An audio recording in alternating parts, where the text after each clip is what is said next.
Sr. Presidente, bom dia a todos. Cumprimento particularmente a Sra. Ministra da Presidência, a Sra. Secretária de Estado, o Sr. Secretário de Estado. Também nesta ocasião que nos reencontramos desde o ano passado, queria desejar-lhe naturalmente as maiores felicidades no ano 2018, que seja um ano bom, excelente, excepcional. Sra. Ministra, o Governo, em matéria de produção legislativa, faz questão de evidenciar duas circunstâncias. A primeira é de que é o Governo que menos legislação aprovou. A segunda é que, no âmbito da denominada medida custa quanto, inserta no programa Simplex+, criou uma unidade técnica para medir o impacto económico das leis produzidas antes da sua aprovação em Conselho de Ministros. O que o Governo nunca foi suficientemente explícito é sobre a falta de regulamentação de um conjunto vastíssimo de diplomas legais, sensivelmente 100. Nós sabemos, Sra. Ministra, que muitos destes diplomas, a esmagadora maioria destes diplomas, provém de legislaturas anteriores.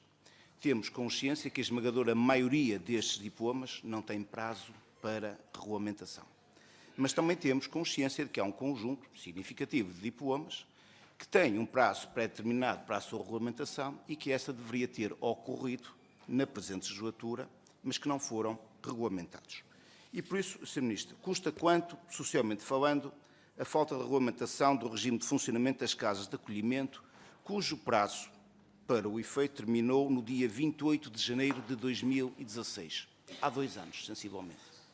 Custa quanto, economicamente falando, o facto de não estar totalmente regulamentado o regime jurídico da estruturação fundiária, cujo prazo para o efeito terminou no dia 24 de março de 2016.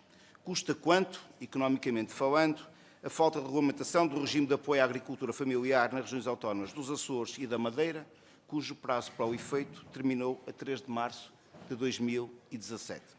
Custa quanto, económico e socialmente falando, a falta de regulamentação do regime jurídico que estabelece a universalidade da educação pré-escolar para as crianças a partir dos 4 anos de idade, cujo prazo para o efeito terminou no dia 29 de janeiro de 2016.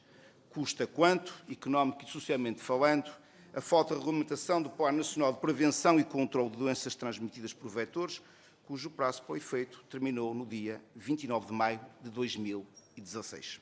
Custa quanto, económico e socialmente falando, a falta de regulamentação da Comissão Técnica de Acompanhamento, criada no âmbito do regime jurídico de avaliação de impacto ambiental dos projetos públicos e privados suscetíveis de produzir efeitos significativos no ambiente, cujo prazo, este é bem mais recente, para o efeito terminou no dia 31 de agosto de 2017.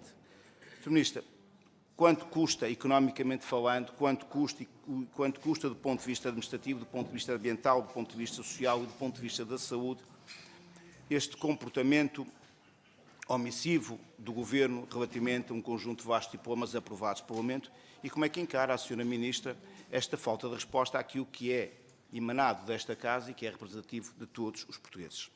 Sr. Ministro, nós não nos cansamos de repetir que a simplificação administrativa, a modernização administrativa e a desburocratização é fundamental, é importantíssima para o país. Mas nós precisamos de ir mais longe e o Sr. Ministro certamente o reconhecerá que nós precisamos de reformar o Estado. O Estado não se reforma num dia, nem em 2, é o trabalho para mais do que uma década, mas sinceramente eu julgo que nós temos que ser mais ambiciosos do que aquilo que fomos até aqui. Nós não negamos os avanços que o Governo conseguiu introduzir na simplificação administrativa, na modernização e na desburocratização, mas isso não é suficiente.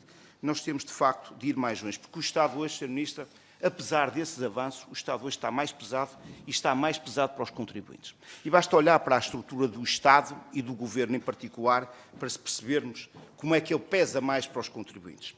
Este é, Sra. Ministra, o Governo mais numeroso de sempre da história da democracia portuguesa. Mais numeroso da democracia portuguesa. Recordo que em 2017 as 61 equipas governativas foram coadjuvadas por quase 3.500 pessoas e que estas implicam um custo anual de 532 milhões de euros e que este Governo tem, comparativamente com o anterior, mais 708 dirigentes. Mais 708 dirigentes. E apesar, Sr. Ministro, apesar de toda esta máquina, pensamos que especializada que rodeia o Governo, há necessidade de contratações técnicas para a realização de estudos, pareceres jurídicos e análises económicas. Esta necessidade sempre existiu, esta necessidade continuará a existir. Continuará a existir. Acontece que as despesas nesta rúbrica, Sr. Ministro, têm vindo a aumentar. E têm vindo a aumentar também ela de uma forma muito significativa. Para 2018, o Governo prevê gastar mais de 100 milhões de euros em estudos, pareceres, projetos e consultoria. Já o gastou nos outros anos e nos outros governos. Mas esta quantia, repito, tem vindo a aumentar. E aumenta, no caso concreto, em 2018, 7,4%, ou seja, 5 vezes mais do que aquilo que é a própria inflação. E estes valores ainda são mais significativos, Sr. Ministro, se levarmos em linha de conta que o Governo, pelo menos anunciou, que a partir do dia 1 de janeiro do corrente ano, as contratações de serviços jurídicos a escritórios de advogados seriam mais controladas, pois o Governo criou a Jurisap, que se trata-se de um novo Centro de Competências Jurídicas do Estado, que tem a incumbência de emitir um parecer prévio à contratação, uma espécie de CRESAP dos advogados. Desculpa a expressão, não é para ridicularizar o organismo. Mas dizia eu, Sr. Ministro, portanto, este número torna-se mais significativo quando nós criamos, ou o Governo criou, este organismo. No final do ano, nós cá estaremos para avaliar o desempenho do organismo, que agora entrou em funções. Mas, de qualquer das modas, Sr. Ministro, nós não deixamos de registrar que este organismo deixa de fora a contratação externa de serviços jurídicos por parte do setor empresarial do Estado e pelos serviços periféricos externos do Ministério dos Negócios Estrangeiros. Estou certo que a Sra. Ministra nos poderá hoje elucidar o porquê de ser destas exceções. Como já referi, nós temos de dar passos mais significativos na reforma do Estado, de forma a que o Estado esteja menos pesado para os contribuintes. Na audição da especialidade de orçamento para 2018, e a este propósito, a minha colega, a deputada Margarida Mano, trouxe à discussão aquilo que nós consideramos uma excessiva proliferação de estruturas de missão, que na sua maioria nada dizem aos portugueses e que em muitos casos potenciam mesmo uma desresponsabilização política dos membros do Governo. A essas estruturas hoje, Sr. Ministro, queremos falar dos grupos de trabalho. Também sabemos que os grupos de trabalho sempre existiram, vão continuar a existir e são importantes por causa da complementariedade e da transversalidade, muitas vezes, das matérias que abordam. Só que a sensação que fica, Sr. Ministro, é que sempre que há um problema, sempre que aparece um problema de uma forma visível e pública, o Governo cria um grupo de trabalho. Há um problema porque os CTT Correios de Portugal S.A. estão a encerrar balcões, cria-se imediatamente um grupo de trabalho para avaliar a concessão do serviço postal. Há um problema com a despesa e com a evolução da dívida pública e cria-se automaticamente um grupo de trabalho para encontrar soluções. O Governo entende que as fintechs são um tema decisivo, então nada melhor como criar um grupo de trabalho. A sensação que fica, por isso, Sr. Ministro, é que, vou terminar, Sr. Presidente, é que por tudo e por nada se cria alguns grupos de trabalho.